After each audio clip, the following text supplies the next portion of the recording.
প্রতারণার মাধ্যমে জাল মৃত্যু সনদ তৈরির অভিযোগ করা মামলায় child and old age care আশ্রমের চেয়ারম্যান মিল্টন সমাদ্দারের জামিন মঞ্জুর করেছেন আদালত। সোমবার ঢাকা মহানগর দায়রা জজ মোহাম্মদ আশশামস জগলুল হোসেনের আদালত এ আদেশ দেন। এ নিয়ে ৩ মামলায় জামিন পেলেন মিল্টন সমাদ্দার। এর আগে ২টি মামলায় জামিন পান তিনি, ফলে তার কারামুক্তিতে আর বাধা নেই। সেবার আড়ালে বিভিন্ন অনৈতিক ও বেআইনি কর্মকাণ্ড নিয়ে আলোচনা সমালোচনার জন্ম দেন কথিত মানবসেবক মিল্টন সমাদ্দার। পদ থেকে বিভিন্ন সুবিধাবঞ্চিত মানুষকে তুলে এনে চিকিৎসা সেবা দিয়ে আলোচনায় আসেন Milton.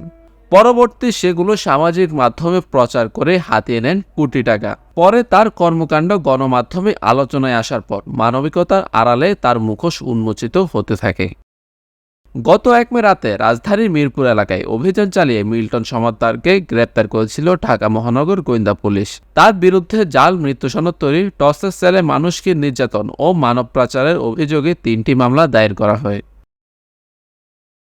Desk report, TVC news.